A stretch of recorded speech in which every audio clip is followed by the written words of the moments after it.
दोस्तों, इस नए एक्सप्लेनर में खुशामदीद। आज हम उन डीक्लासिफाइड सोर्स फाइल्स का तज्जिया करेंगे जो इन यूएफओ साइटिंग्स के पीछे के जियोग्राफिकल पैटर्न्स को बेनकाब करती हैं।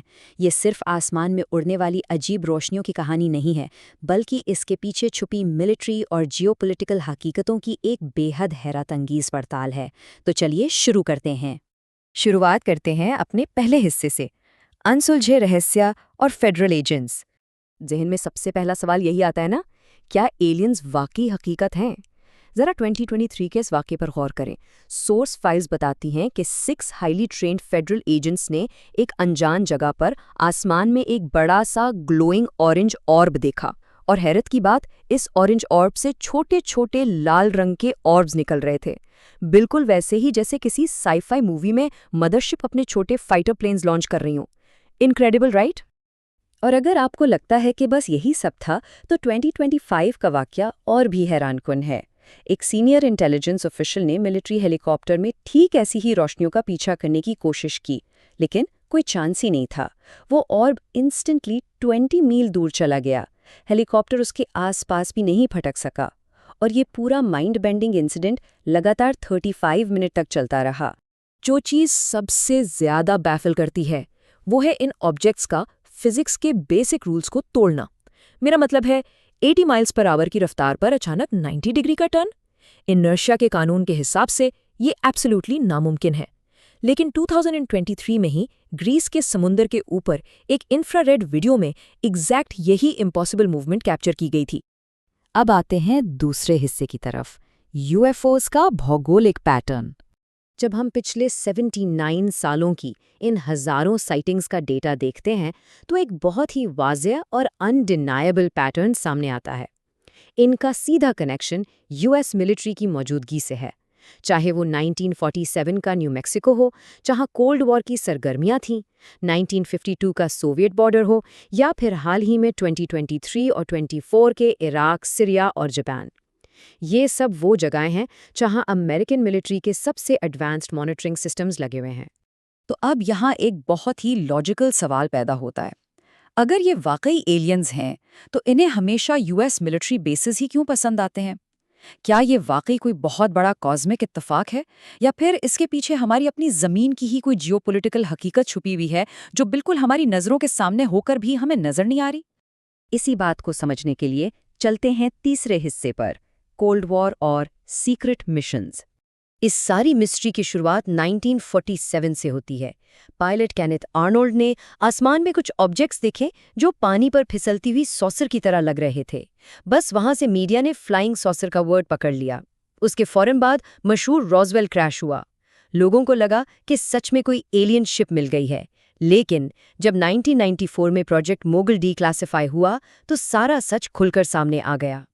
दरअसल लोग रॉसवेल के अनजान डेब्रीज को एलियन स्पेसशिप्स और बॉडी समझ बैठे थे, लेकिन हकीकत साइंस फिक्शन नहीं बल्कि जासूसी की दुनिया से जुड़ी थी। ये कोल्ड वॉर के दौरान सोवियत यूनियन के न्यूक्लियर टेस्ट्स को मॉनिटर करने वाले टॉप सीक्रेट प्रोजेक्ट मोगल के स्पाई बलून्स थे, जिसमें टेस्ट डमीज यूज किए गए थे। और यूएस गवर्नमेंट ने अपने इन क्लासिफाइड मिशंस को छुपाने के लिए खुद एलियन वाली कहानियों को हवा दी। काफी ब्रिलियंट स्ट्रैटेजी थी, है ना? अब बढ़ते हैं चौथे हिस्से पर, आधुनिक जासूसी और विदेशी ड्रोन्स। आपको क्या लगता है ये मिसडायरेक्शन की स्ट्रैटेजी आज खत्म हो गई है?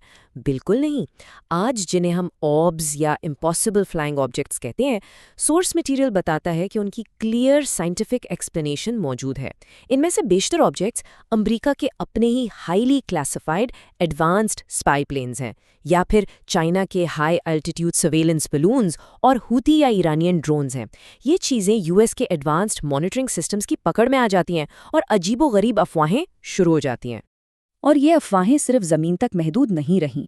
1965 की जेमिनाई स्पेस फ्लाइट के दौरान एस्ट्रोनॉट फ्रैंक बॉर्मन ने एक ऑब्जेक्ट देखा और ग्राउंड कंट्रोल को बोगी रिपोर्ट किया।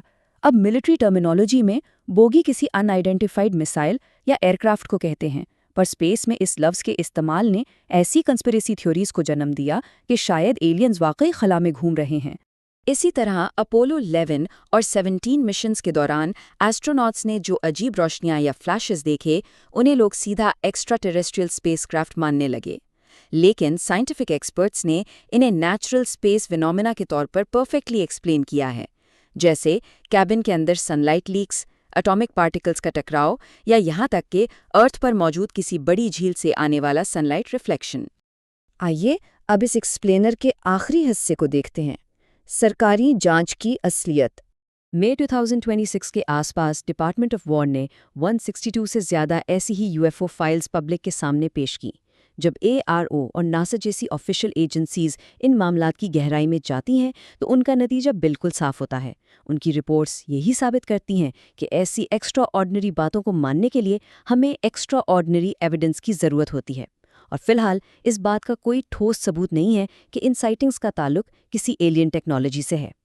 तो फिर एक बड़ा सवाल पैदा होता है, अगर ये एलियंस नहीं हैं तो इन फाइल्स को बिना किसी कॉन्टेक्स्ट के अचानक पब्लिक के सामने क्यों लाया गया?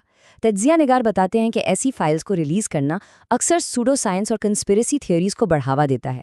यहाँ सोर्स मटेरियल इम्पार्शियली एक बहुत ही प्रोवोकेटिव थ्योरी सामने रखता है कि शायद ये एक डिलिबरेट पॉलिटिकल डिस्ट्रैक्शन टैक्टिक थी, ताकि लोगों का ध्यान एप्स्टीन फाइल जैसे संगीन मसाइल से हटाकर आसमान की तरफ कर दिया जाए। और ये सब हमें एक आखिरी बेहद दिलचस्प सवाल की तरफ ले आता है। इन सब डिक्लासिफाइड फाइल्स, जियोग्राफिकल पैटर्न्स और मिलिट्री एजेंडाज को देखने के बाद क्या आपको लगता है कि यूएफओ मिस्ट्रीज वाकई सितारों और गैलेक्सीज के सफ़र के बारे में हैं, या फिर ये सिर्फ इंसानी और जियोपॉलिटिकल राज हैं जो किसी एलियन की स्पेसशिप नहीं बल्कि बिल्कुल हमारी नज़रों के सामने उड़ते हुए क्लासिफाइड टेक्नोलॉजी के निशानात हैं? ये एक ऐसी ख्याल अंगीज बात है जो आसमानी राजों को देखने का हमारा पूरा नज़रिया ही बदल देती है। इस एक्सप्लेनर में हमारे साथ जुड़ने का शुक्रिया।